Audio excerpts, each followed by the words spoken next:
오늘 하나님께서 우리에게 주시는 말씀은 로마서 8장 17절에서 27절까지의 말씀입니다. 로마서 8장 17절에서 27절까지의 말씀. 오늘은 26절, 27절 두 절 말씀을 함께 합독하고요. 나머지 말씀들은 한 절씩 강해해 나가도록 하겠습니다. 찾으신 분들 자리에 다 일어나셔서 로마서 8장 26절에서 27절 말씀, 두 절 말씀 한 목소리로 합독하도록 하겠습니다. 시작. 이와 같이 성령께서도 우리의 약함을 도와주십니다. 우리는 어떻게 기도해야 할지도 알지 못하지만 성령께서 친히 이루다 말할 수 없는 탄식으로 우리를 대신하여 간구하여 주십니다. 사람의 마음을 꿰뚫어 보시는 하나님께서는 성령의 생각이 어떠한지를 아십니다. 성령께서 하나님의 뜻을 따라 성도를 대신하여 간구하시기 때문입니다. 아멘. 자리에 다 앉으시고요. 지난주에 우리는 로마서 8장 말씀을 살피면서 예수님을 믿어 구원받은 신자가 가지고 있는 현재적 측면에서의 우리의 삶을 함께 살펴보았습니다. 신자의 삶은 더 이상 죄와 죽음의 법이 다스리는 삶이 아니라 성령의 법이 다스리는 삶이다. 이것이 무슨 말이냐? 이제는 더 이상 우리 신자의 삶은 이거 해야 된다, 이거 안 하면 너 죽는다 라고 이야기하는 위협과 두려움에서 비롯된 삶이 아니라 하나님 저 이거 하고 싶습니다, 하나님 저 이렇게 살고 싶습니다 라는 변화된 마음이 중심이 된, 곧 성령께서 중심이 된 삶이다라는 것을 함께 나누었습니다. 또한 우리는 우리 나름대로 어떻게 해서든지 간에 열심히 신자의 삶을 살아내는 사람들이 아니라 우리 안에 계신 성령님의 도우심으로 말미암아 우리 안에서 끊임없이 새 힘을 창조해 내시는 성령의 능력으로 말미암아 살아가는 사람뿐만 아니라 이제는 더 이상 우리는 종의 영에 매인 사람들이 아니라 하나님을 향해서 아빠, 아버지라고 부를 수 있는 자녀의 영을 선물 받은 사람으로서 살아가는 사람이다라는 것을 함께 살펴보았습니다.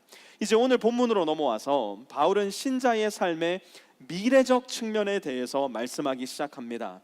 신자의 삶의 미래적 측면이라고 하면 즉각적으로 우리 마음 가운데 떠오르는 이미지는 다름 아닌 천국의 이미지입니다.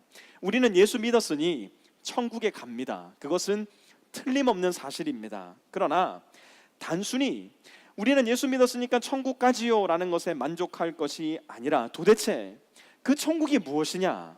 우리는 천국에 왜 가는 것이냐? 천국에 가면 우리는 이제 무엇을 하는 것이냐? 질문하고 고민해 보아야 합니다. 여러분, 저는 여러분에게 늘 말씀드리지만 성경을 읽을 때 그냥 성경을 이렇게 읽지만 마시고 많은 질문을 하면서 읽으시기를 부탁을 드립니다.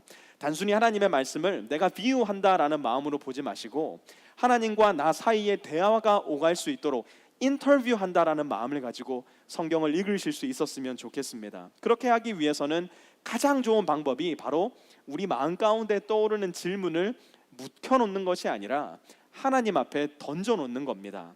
도대체가 오늘 말씀에서 하나님께서 하시고자 하시는 뜻이 무엇입니까? 하나님, 저는 이 말씀이 이해가 안 됩니다. 그저 읽고 후루룩 넘어가는 것이 아니라 하나님 앞에 던져야 할 질문, 하나님 앞에 품어야 할 심지어는 의심까지도 솔직하고 정직하게 내어놓을 수 있는 것, 그것이 하나님의 말씀을 더욱더 잘 읽는 방법입니다. 오늘 본문을 읽다 보면 사실상 그냥 넘어갈 수 있는 구절은 단 한 구절도 없습니다. 한 구절 한 구절마다 우리는 물어야 됩니다. 하나님, 도대체 이게 무슨 뜻입니까? 하나님, 이 말씀을 우리에게 주시는 이유가 무엇입니까? 우리는 물으면서 오늘 말씀을 읽어야 되는데요. 17절부터 한번 보도록 합니다. 자녀이면 상속자이기도 합니다. 우리가 그리스도와 함께 영광을 받으려고 그와 함께 고난을 받으면 우리는 하나님이 정하신 상속자요 그리스도와 더불어 공동 상속자입니다. 17절 말씀을 가만히 보시면 대단히 중요한 단어가 3개가 등장을 합니다. 첫 번째로는 상속자라는 단어이고요, 두 번째로는 영광이라는 단어, 그리고 세 번째로는 고난이라는 단어입니다. 상속자라는 말 자체에는 현재에 일어날 일을 뜻하는 것이 아니라 미래에 일어날 일을 뜻한다는 것을 이 단어 자체가 품고 있습니다. 영광이라는 단어는 우리가 교회 안에서 워낙에 많이 듣다 보니까 언뜻 이해가 될 듯도 하면서도 누군가가 영광이 무엇입니까? 라고 물어보면 글쎄요 라고 머리를 극적일 수밖에 없는 모호한 뜻을 가지고 있는 것 같은 단어이고요, 고난이라는 단어는 우리의 삶 속에서 저와 여러분이 시시때때로 겪는 것이기 때문에 경험적으로는 잘 알고 있지만 각자의 사람이 겪는 고난의 종류와 고난의 경중이 다 다르기 때문에 대단히 주관적으로 받아들일 수밖에 없는 단어가 바로 고난이라는 단어입니다. 자, 그렇다면 하나님의 자녀로서 상속자이기도 한 우리 그리스도인들이 보장받은 미래적 측면에서의 우리의 삶을 살펴보려면 필수적으로 미래의 영광과 현재의 고난이라는 단어를 잘 이해하고 있어야 됩니다. 그래서 오늘 설교의 제목이 고난과 영광입니다. 도대체 고난과 영광이 무엇이냐? 오늘 말씀을 들으면서 저와 여러분이 스스로 생각해 볼 수 있었으면 좋겠는데요. 오늘 본문 속에 나타난 고난과 영광에 대한 힌트를 세 가지 정도로 추려서 먼저 살펴보고요. 더 나아가서 고난과 영광을 겪고 있는 세 부류의 존재를 함께 살피면서 신자가 지닌 삶의 미래적 측면을 함께 공부해 보도록 하겠습니다. 고난과 영광에 대한 성경적인 고찰, 첫 번째, 고난과 영광은 늘 함께 갑니다. 고난과 영광은 함께 갑니다. 17절 다시 한번 보시기 바랍니다. 자녀이면 상속자이기도 합니다. 우리가 그리스도와 함께 영광을 받으려고 그와 함께 고난을 받으면, 오늘 말씀은 우리 그리스도인들에게 분명한 가이드라인을 제시합니다. 우리가 흔히 천국이라고 말하는 바로 그곳, 하나님과 함께하는 미래의 그곳에 이르게 되었을 때에 우리가 받게 될 영광에는 조건이 하나 따라 붙는데 그 조건이 무엇이냐면 바로 고난입니다. 고난 없는 영광은 없다는 겁니다. 그러면 우리는 물어야 됩니다. 아니, 믿음으로만 구원받는다고 이야기해서 나는 믿었는데 도대체 고난은 무슨 말이란 말입니까? 믿기만 하면 구원받는다고 해놓고서 이제 와서 고난 받아야 영광을 받을 수 있다니, 그게 도대체 무슨 말입니까? 만약에 기독교가 이런 것인 줄 처음부터 알았다면 나는 예수님 안 믿었을 겁니다. 우리는 항의하고 싶을지도 모릅니다. 그리고 더 나아가 마치 성경에, 기독교에 속은 느낌이 들지도 모르겠습니다. 그러나 여러분, 잘 기억하시기 바랍니다. 성경도 기독교도 단 한 번도 우리를 속인 적이 없습니다. 놀랍게도 예수님을 믿는다는 것은 애초부터 고난이 동반된다는 사실을 초기 그리스도인들은 단 한 사람도 빠짐없이 잘 알고 있었습니다. 예수님이 고난을 받아 십자가에 못 박혀 돌아가셨고, 예수님의 12제자들 가룟 유다를 대신해 대체된 마띠아를 포함한 12제자 모두가 순교를 당했습니다. 이후로도 기독교는 끊임없이 계속되는 고난 속에 아름다운 열매들을 맺어냈고, 그것은 전 세계 곳곳에서 지금도 일어나고 있는 일입니다. 제가 누차 말씀드리지만 미국이나 한국에서 신앙생활을 하게 되는 우리가 겪게 되는 진정한 고난은 사실상 생명의 위협이나 매맞음이나 버려짐이나 가난함이 아닐지도 모릅니다. 오늘날 한국인으로서 미국에서 신앙생활을 하는 우리가 겪게 될 가장 비참한 고난은, 여러분 잘 들으시기 바랍니다. 내 평생 하나님을 나의 하나님, 나의 아버지라 믿고 살았는데, 내 평생 나는 예수 그리스도의 제자인 줄 알고 살았는데, 마침내 영광의 그날이 이르렀을 때 하나님께서 우리에게 하시는 말씀, I don't know you. 내가 너를 알지 못하니 내게서 떠나가라. 어쩌면 이렇게 편안한 세상 가운데, 이렇게 고난 없는 세상 가운데 우리가 만나게 될 진정한 고난은 그와 같은 고난이 아닐까 생각해 보게 됩니다. 여러분, 국가대표 선수들이 올림픽을 준비할 때 흔히 그들이 받는 훈련을 일컬어서 지옥 훈련이라고 말합니다. 올림픽 기간 중에 특별 방송이 제작되어서 이 지옥 훈련을 받는 선수들의 모습을 방영하기도 하는데요. 여러분들 한두 번쯤은 다 보셨으리라 생각을 합니다. 이 선수들이 훈련하는 모습을 보면 막 얼굴에 땀이 그야말로 비처럼 흘러내립니다. 훈련을 하다 말고 급하게 쓰레기통을 찾아서 카메라가 쫓아가서 보니 뭐 하고 있느냐, 너무 힘들어서 막 구역질을 하고 있는 거예요. 심지어 우는 선수들도 있습니다.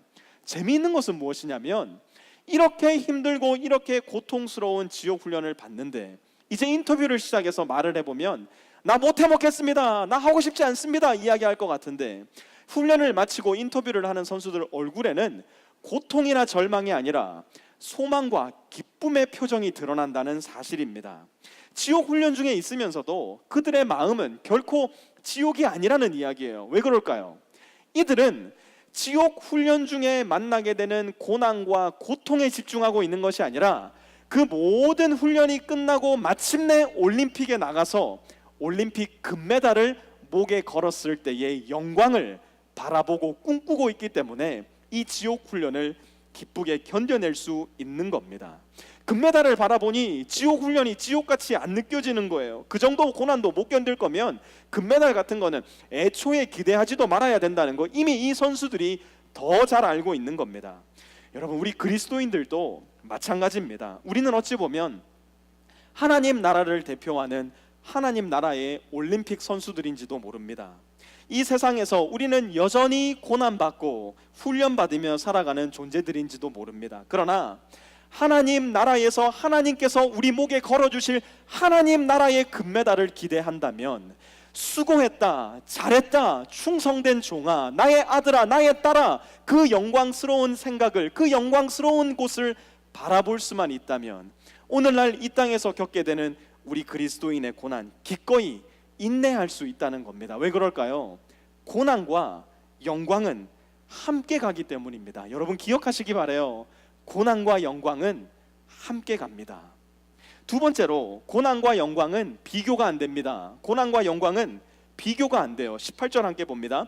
현재 우리가 겪는 고난은 장차 우리에게 나타날 영광에 견주면 아무것도 아니라고 나는 생각합니다.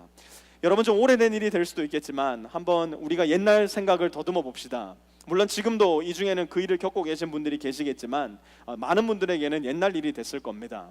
중고등학교 시절에 혹은 대학교 때 여러분들이 학교에서 중간고사나 기말고사가 있을 때를 한번 기억해내 보시기 바랍니다.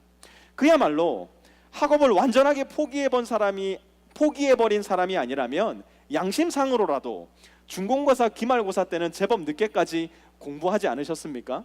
바카스 막 2병씩 마셔가면서 맥심 그 커피 2-3잔씩 마셔가면서 밤을 새워가는 공부 아마 대부분 경험해 보셨을 겁니다. 또 우리 교회는 음악이나 미술을 하신 분들이 제법 계신데요. 연주가 있기 일주일 전, 전시회가 있기 일주일 전을 한번 생각해 보시기 바랍니다. 다음날 컨디션 잘해야지 생각하면서 일찍 잠에 듭니까? 그렇게 안 됩니다.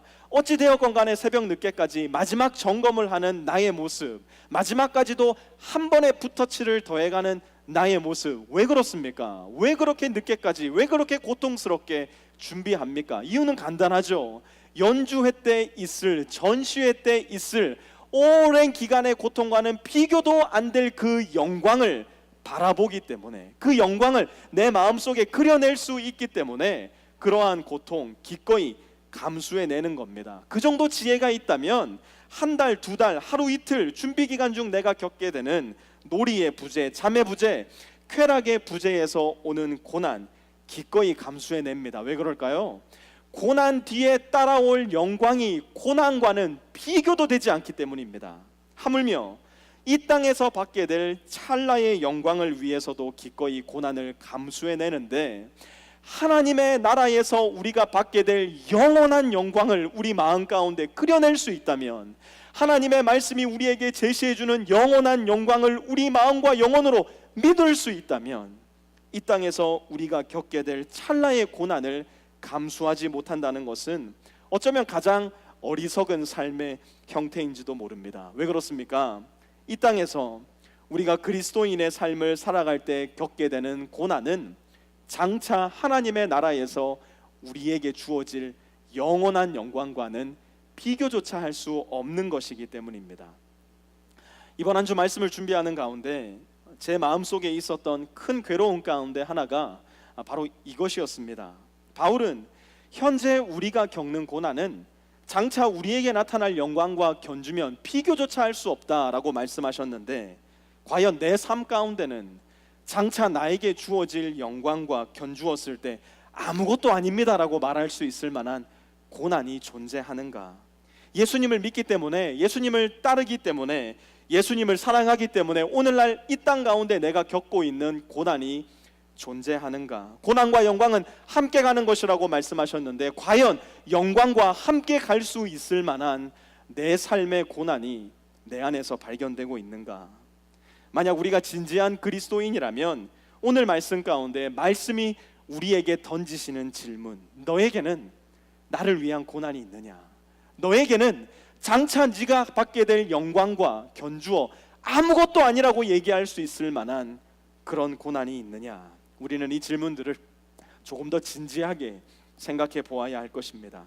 세 번째로 피조물과 인간과 성령의 고난과 영광이 존재합니다. 이 세 번째 대지를 다시 세 가지로 나누어서 오늘 말씀을 계속 공부해 나가려고 하는데요. 먼저 피조물에게 고난과 영광이 존재합니다. 19절 함께 봅니다. 피조물은 하나님의 자녀들이 나타나기를 간절히 기다리고 있습니다. 본문에서 얘기하고 있는 피조물은 인간을 제외한 이 세상에 존재하는 모든 하나님의 창조물을 일컫는 말입니다. 우리가 보는 모든 자연세계, 우리가 보는 모든 동물과 식물을 포함한 피조세계를 일컫는 말입니다. 이들이 무엇을 하고 있느냐? 보니까 하나님의 자녀들이 나타나기를 간절히 기다리고 있대요. 도대체 이게 무슨 말일까요? 다음 절을 보면 조금 더 보충 설명이 나오는데요. 20절 함께 봅니다. 피조물이 허무에 굴복했지만 그것은 자의로 그렇게 한 것이 아니라 굴복하게 하신 그분이 그렇게 하신 것입니다. 그러나 소망은 남아 있습니다. 피조물이 허무에 굴복했다라는 말은 무슨 말일까? 피조물이 결국은 모두 다 죽을 수밖에 없는 운명에 처해 있다는 말입니다. 여러분, 가장 허무한 게 뭡니까? 모든 것을 순식간에 영으로 만들어버리는 힘과 권세가 무엇입니까? 그것은 죽음입니다. 예를 한번 들어볼게요. 목사님, 오늘 결혼합니다. 그런데 내일 죽어요. 무슨 의미가 있습니까? 한 명이 저 뒤에서 급하게 쫓아 들어와서 얘기합니다. 목사님, 드디어 꿈에도 그리던 1,000,000불짜리 복권에 당첨됐습니다. 그런데 내일 죽어요. 무슨 의미가 있겠습니까? 아무리 좋은 일이라고 한들, 아무리 중한 일이라고 한들 죽음 앞에 서게 됐을 때는 모두 다 허무에 굴복할 수밖에 없는, 모든 것이 영으로 바뀌고 마는 것이 바로 피조물의 운명이라는 겁니다. 그것이 지금 피조물이 겪고 있는 고난이라는 얘기입니다. 허무에 굴복하는 고난, 죽음에 굴복하는 고난. 그런데 여기가 이야기의 끝이 아니에요. 허무에 굴복하고 죽음에 굴복하더라 라고 이야기가 끝난 게 아니에요. 하나님의 말씀은 계속됩니다. 피조물에게도 미래가 남아있다는 거예요. 피조물에게도 소망이 남아있다는 거예요. 도대체 무슨 소망이 남아있느냐? 21절 보십시오. 그것은 곧 피조물도 썩어짐의 종살이에서 해방되어서 하나님의 자녀가 누릴 영광된 자유를 얻으리라는 것입니다. 피조물도 썩어짐의 종살이, 곧 죽음으로 기결될 수밖에 없는 죽음의 노예 신분에서 벗어나는 때가 마침내는 반드시 오고 말 거라는 겁니다. 바울은 그것을 영광된 자유라고 표현을 합니다. 여러분, 이것은 신약시대에 넘어와서 바울이나 예수님에 의해서 새롭게 만들어진 성경적 신학적 지식이 아니에요. 이것은 이미 구약에서 여러 차례 언급되어 있었던, 예언되었던 말씀입니다. 이사야 65장 17절에 보면 이렇게 말씀합니다. 보아라, 내가 새하늘과 새 땅을 창조할 것이니 이전 것들은 기억되거나 마음에 떠오르거나 하지 않을 것이다. 하나님께서 죽음과 허무에 굴복하는 피조세계가 아닌 새롭게 창조하실 새하늘과 새 땅을 만들어내시겠다는 겁니다. 이어서 25절엔 이렇게 말씀해요. 이리와 어린 양이 함께 풀을 먹으며 사자가 소처럼 여물을 먹으며 뱀이 흙을 먹이로 삼을 것이다. 나의 거룩한 산에서는 서로 해치거나 상하게 하는 일이 전혀 없을 것이다. 주님의 말씀이시다. 새롭게 이 땅에 임하게 될 새로운 창조의 세계가 어떤 모습일지 우리는 구체적으로는 다 알지 못합니다. 성경이 그것에 대해서 구체적으로는 언급하고 있지 않기 때문에 우리는 구체적인 영역에까지 나아가야 될 이유는 없습니다. 확실한 것 한 가지는 거기에는 죽음의 노예가 되어 허무에 굴복하는 피조물이 없을 것이라는 것, 영원한 생명을 가지고 있는 새 하늘과 새 땅의 창조물이 이 세상에 임할 것이라는 것. 그러나 아직이에요. 현재는 그렇지가 않아요. 오히려 현재는 22절에 보니까 신음하며 해산의 고통을 겪고 있다라고 말씀합니다. 여러분, 해산의 고통은 어떤 고통일까요? 우리가 나이 들면서 하게 되는 아이고 허리야, 아이고 목이야, 아이고 팔이야 하는 종류의 그런 고통이 아니라는 거 여러분들 다 잘 아실 겁니다. 대부분의 사람들이, 여기 계신 분들은 분만실을 한두 번쯤은 다 들어갔다 오셨을 텐데요. 거기에서 들리는 신음소리는 종류가 다릅니다. 물론 소리는 비슷하게 들릴 수 있습니다. 으악 소리도 들리고요, 남편을 욕하는 소리도 들리고요. 저도 아기 낳을 때 구원성 내가 너 때문에 이런 소리까지도 들은 사람이었습니다. 분만실에는 모름시기 신음의 고통이 들리는 겁니다. 그러나 그 고통스러운 신음은 결국 죽음으로 귀결되는 신음이 아니라 생명으로의 열매를 맺기 위한 신음이라는 거, 우리 모두는 다 잘 알고 있을 겁니다. 새로운 형태의 생명을 창조해내는 일입니다. 뱃속의 아기는요, 출생하기 전까지 그의 인생 전부라고 할 수 있는 10개월 동안 보았던 어둠과 따뜻한 엄마의 양수가 그가 살아갈 인생의 전부라고 생각하며 살아왔을 겁니다. 어머니의 자궁을 통해서 이 세상에 태어나게 되었을 때에 그야말로 새하늘과 새 땅이 열리게 될 거라는 거, 이 어린 태아는 전혀 알지 못했을 겁니다. 지금 우리의 피조 세계도 그와 같다는 겁니다. 이 신음과 죽음의 고통을 뚫고 새롭게 시작될 하나님의 창조 세계가 어떤지 우리는 잘 알지 못합니다. 그러므로 결론은 무엇일까요? 우리가 비록 잘 알지 못하지만 하나님의 새 나라와 새 땅이 분명히 이 땅에 임하게 될 것이니 우리는 인내하며 기대해야 된다는 겁니다. 하나님이 새롭게 창조하실 새 하늘과 새 땅을 고난 가운데서도 인내하며 기대하는 것, 여기가 끝이 아니라는 것을 기대하는 것, 그것이 바로 피조 세계가 겪고 있는 현재의 고난과 미래의 영광이라는 겁니다. 피조물에게도 고난과 영광이 있다면 두 번째로 우리 인간에게도 고난과 영광이 있음은 두말할 것 없는 사실입니다. 23절 우리 함께 보도록 하겠습니다. 그뿐만 아니라 첫 열매로서 성령을 받은 우리도 자녀로 삼아 주실 것을, 곧 우리 몸을 속량하여 주실 것을 고대하면서 속으로 신음하고 있습니다. 여러분 23절 말씀 잘 보세요. 우리의 기대, 우리가 고대하고 있는 것이 뭐냐? 우리 신자들의 미래에 일어날 일이 도대체 무엇이냐? 천국 갈 것을 고대하면서 어깨축지 밑에서 날개가 솟아날 것을 고대하면서 구름 위를 둥둥 떠다니며 큐피트의 화살 쏘면서 하프나 타고 있는 모습을 고대하는 것이 아니라는 거예요. 성경에는 그런 이미지가 전혀 등장하지 않고 있어요. 23절 다시 한번 보세요. 뭐라고 말씀합니까? 우리 몸을 속량하여 주실 것을 고대하면서, 무엇을 속량하여 주신다고요? 우리의 몸을 속량하여 주실 것을 고대한다. 고대한다는 것은 지금 현재는 아직 일어나지 않았다는 얘기입니다. 그럼 현재는 뭐 하고 있냐? 신음하고 있대요. 고통받고 있대요. 고난 중에 있대요. 무엇 때문에 신음하고 있습니까? 아프니까요. 무엇 때문에 신음합니까? 늙으니까요. 무엇 때문에 신음합니까?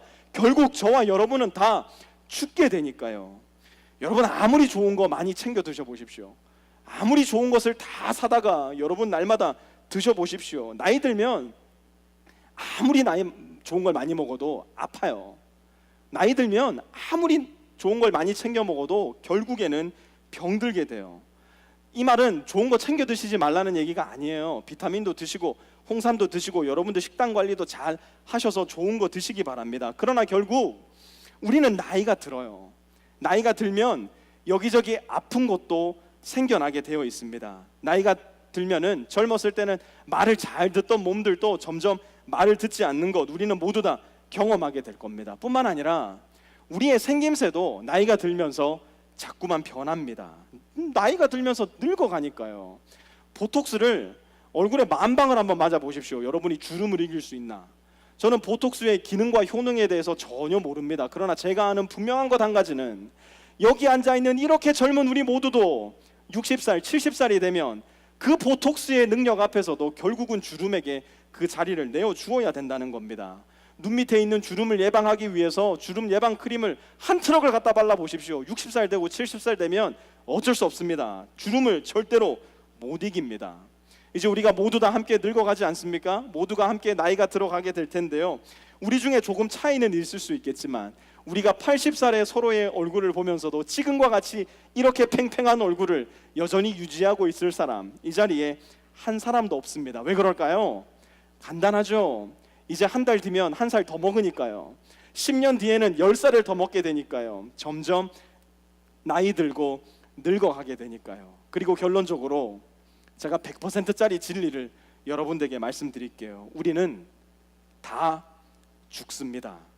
우리는 치사율 100%의 전염병인 죽음이라는 것을 알고 있기 때문에 저와 여러분은 모두 다 어느 한 날 죽게 됩니다.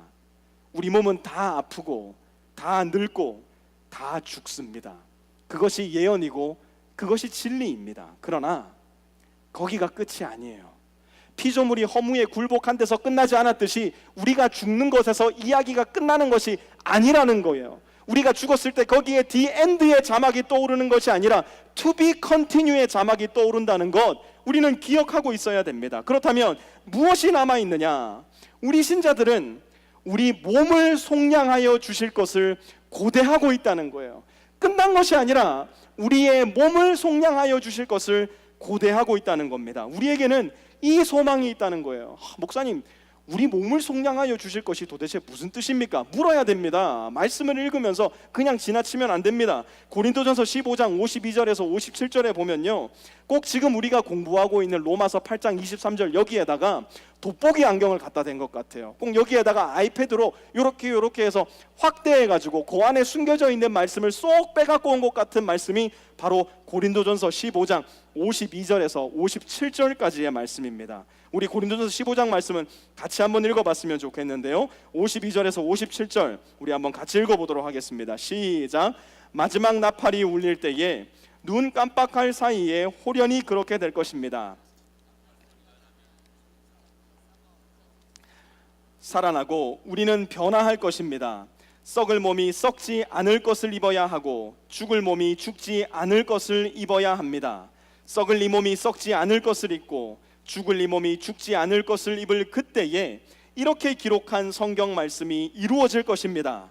죽음을 삼키고서 승리를 얻었다. 죽음아, 너의 승리가 어디 있느냐? 죽음아, 너의 독침이 어디에 있느냐? 죽음의 독침은 죄요, 죄의 권세는 율법입니다. 그러나 우리 주 예수 그리스도를 통하여 우리에게 승리를 주시는 하나님께 우리는 감사를 드립니다. 아멘. 사랑하는 프리스코 세미한 성도 여러분, 우리의 미래는 구름이나 타고 다니면서 큐피트의 화살이나 여기저기 쏘아대는 한량의 삶이 아니에요. 우리는 몸을 갖되 썩어 없어질 몸이 아니라, 죽어 없어질 몸이 아니라, 죽지 않고 썩지 않을 우리 주 예수 그리스도께서 부활 때 입으셨던 그 영광의 몸을 입고 하나님이 창조하실 새 하늘과 새 땅을 다스리며 살아갈 왕과 같은 모습을 부여받게 될 겁니다. 아직 끝난 게 아니라는 겁니다. 여러분 중에 아프신 분 계세요? 여러분 중에 고통 가운데 있으신 분 있으세요? 여러분 중에 고난을 겪고 계신 분 있으세요? 당연합니다. 있어야 됩니다. 아파야, 고통스러워야, 고난이 있어야 그것이야말로 우리가 진정으로 살아있다는 증거가 될지도 모릅니다. 아파야, 고통스러워야, 고난이 있어야 하나님 나라를 소망하고 하나님 나라를 고대하며 살아갈 수가 있는 겁니다. 제가 이번 주 말씀을 묵상하는 중에 페이스북에 써서 올렸지만 우리 부모님 세대에는 이 찬양을 참 즐겨서 불렀습니다. 특히 연말이 되면 이 찬양은 그야말로 날마다 되풀이해서 부르게 되는 18번 곡이었는데요, 한번 들어보시기 바랍니다. 지금까지 지내온 것 주의 크신 은혜라, 무거운 짐 주께 맡겨 벗을 날도 멀잖네. 무거운 짐을 지면서 살아가지만 살아온 지난 날을 보면은 하나님의 은혜로 가득해서 이제 곧 주님 오실 날을 기대하면서 살아갔다는 얘기입니다. 소망하면서 살아갔다는 얘기입니다. 그런데 정직하게 제 삶을 가만히 돌아보니까 이 찬양이 잘 안 불러져요. 이 찬양이 제 마음 가운데 정직하게 다가오지가 않아요. 오히려 이렇게 바꿔서 부르면 더 좋을 것 같더라고요. 한번 들어보세요. 지금까지 지내온 것 주의 크신 은혜라, 이 세상도 살만하니 좀만 늦게 옵소서. 여러분 어떠세요? 주님 다시 배울 날이 날로 다가와 무거운 짐 주께 맡겨 벗을 날도 멀지 않네. 그것을 기대하면서 삽니까? 아니면 주님 날 배울 날이 날로 다가오는데 이 세상도 좋사오니 조금만 늦게 와주십시오. 잘못된 생각 가운데 살아가는가? 이 땅에서의 삶이 너무나 편안하고 너무나 안락하고 나만의 유익을 구하며 살아가기에 최적화된 장소라면 우리는 어쩌면 하나님 나라에 너무나 무감각한 채로 살아가고 있는지도 몰라요. 앞서 언급했듯이 어쩌면 그것이야말로 우리가 겪게 될 가장 큰 고난의 예고는 아닐지, 우리는 오늘 말씀을 살피는 가운데 내 자신의 모습을 신중하게 점검해 보아야 합니다. 마지막으로 성령에게도 고난과 영광이 있음을 오늘 본문은 우리에게 보여줍니다. 26절 같이 한번 보도록 합니다. 이와 같이 성령께서도 우리의 약함을 도와주십니다. 우리는 어떻게 기도해야 할지도 알지 못하지만 성령께서 친히 이루다 말할 수 없는 탄식으로 우리를 대신하여 간구하여 주십니다. 성령께서 우리의 약함을 도와주신다고 말씀합니다. 그렇다면 오늘 본문 속에서 드러난 우리의 약함은 무엇일까요? 우리가 가지고 있는 약함은 도대체 무엇일까요? 그것은 다름 아닌 저와 여러분의 무지입니다. 하나님 앞에 무엇을 기도해야 될지도 잘 알지 못하는 우리의 무지.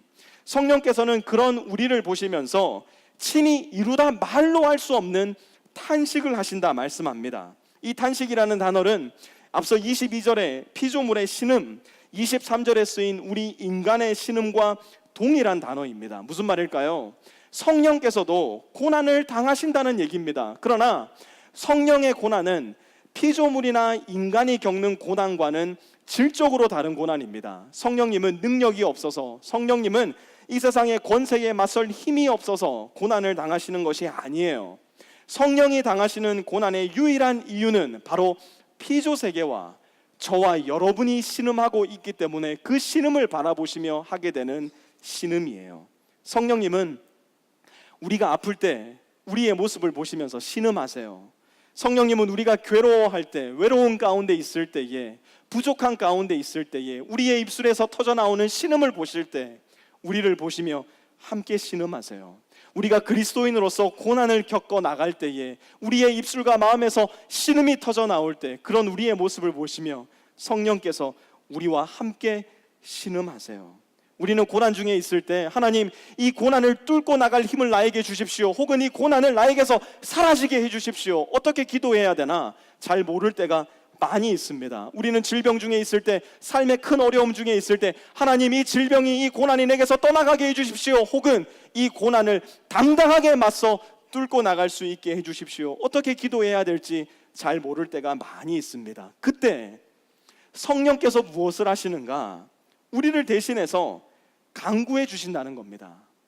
우리는 살다 보면 특히 고난 중에 있을 때, 삶의 형편이 매우 궁핍하고 어려움 가운데 있을 때 무엇을 기도해야 될지 도무지 알지 못하겠다, 모든 것을 내려놓고 싶을 때가 있는 것, 여러분 경험 다 해보셨을 겁니다.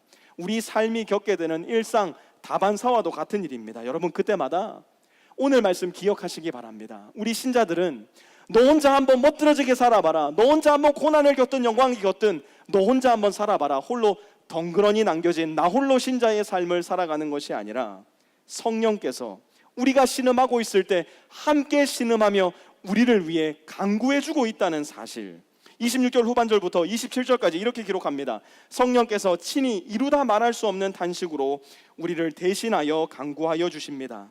사람의 마음을 꿰뚫어 보시는 하나님께서는 성령의 생각이 어떠한지를 아십니다.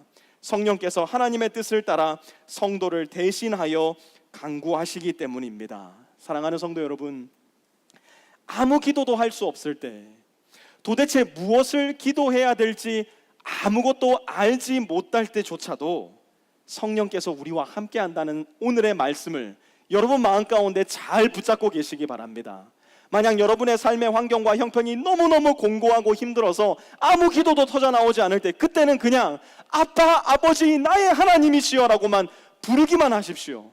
우리가 지난주에 공부했듯이 성령께서는 우리가 아빠, 아버지라고 부를 때 성부 하나님께 우리의 기도를 가지고 올라가는 분이라는 거 우리는 기억하고 있어야 됩니다. 그렇기 때문에 아무런 기도를 할 수 없을 때조차, 무엇을 기도해야 될지 알지 못할 때조차, 심지어 잘못된 기도를 할 때조차도 저와 여러분은 혼자가 아닙니다. 말할 수 없는 탄식으로 성령님은 하나님께 우리를 위해 기도하십니다. 그리고 그 기도를 성부 하나님께서는 귀 기울여 들으십니다. 고통당하는 자녀들을 본 아비의 심정, 어미의 심정을 겪어보신 분들은 다 아실 겁니다. 자녀들이 아프면 어떻게 하고 싶습니까? 자녀들이 열이 많이 나면 차라리 내가 열이 나고 싶고, 자녀들의 몸에 두드러기가 막 솟아오르면 차라리 내가 두드러기가 나고 싶고, 자녀가 너무너무 아파서 병원에 누워있으면 차라리 그 병실에 내가 아파 누워있었으면 좋겠다라고 생각되는 것이 바로 아비된, 어미된 자의 심정이라는 거 여러분 잘 아실 겁니다. 그런데 마치 그것과 똑같은 마음을 가지고 성부 하나님께 간구하시는 분이 있으니 그분이 바로 우리에게 보내어 주신 우리의 돕는 이 성령 하나님이라는 것을 오늘 본문은 이야기해 주고 있는 겁니다. 사랑하는 프리스코 세미한 성도 여러분, 고난과 영광은 함께 갑니다. 예수님도 십자가의 고난을 통해 영광에 이르셨고, 예수님의 제자들 모두도 순교의 고난을 통해 영광에 이르렀습니다.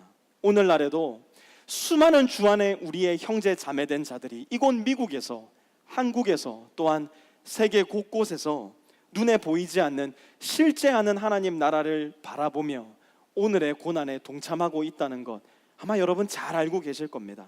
그러면 제가 묻습니다.